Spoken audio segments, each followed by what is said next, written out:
So we'll be dealing a little bit about the physiology and the pathology part of the bone. The bone is nothing but it is a compact living connective tissue and it is well vascularized. So it is made up of inorganic components and organic components. Organic components is nothing but collagen. 95% is by collagen. It is nothing a bed of collagen where the inorganic components are being embedded.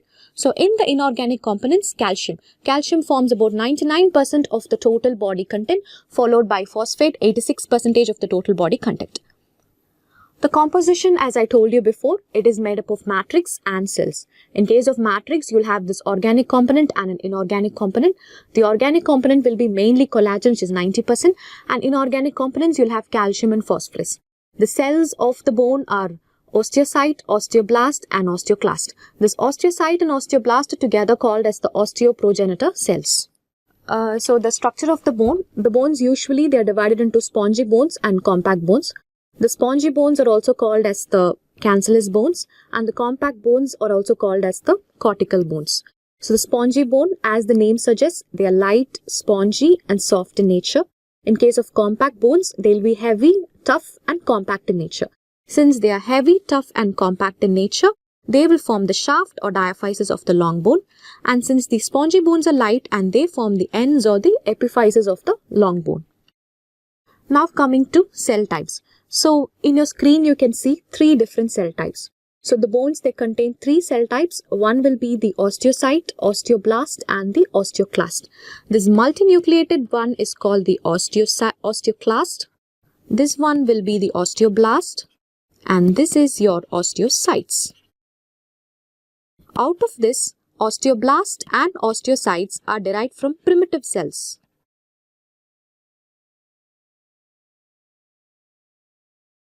And this osteoclasts are from the macrophage systems.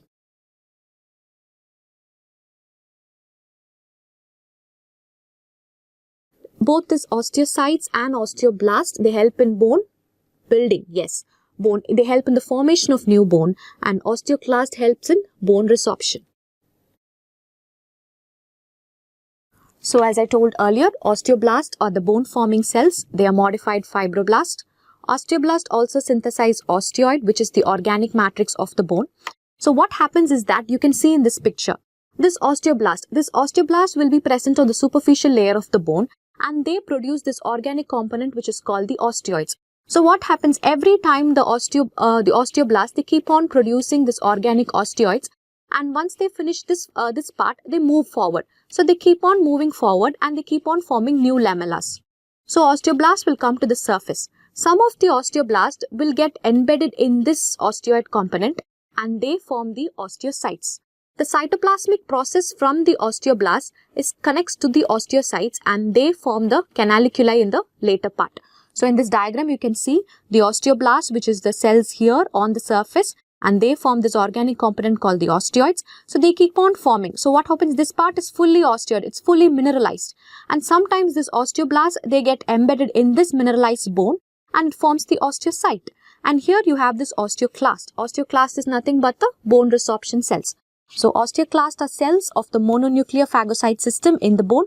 Therefore, they are multinucleated, located towards the periphery of the bone. So just keep in mind, osteocytes and osteoblast are similar and osteoclast is a separate component. So this is what I explained to you in the previous slide. So you have this osteoblast and they help in the formation of collagen fibers. And they lay this osteoid. So this osteoblast produces this osteoid. So the collagen fibers embedded in gelatinous matrix is called the osteoid. So when they keep on forming this osteoid, they move forward. And sometimes what happens, this osteoblast get embedded in this osteoid and they form the osteocyte.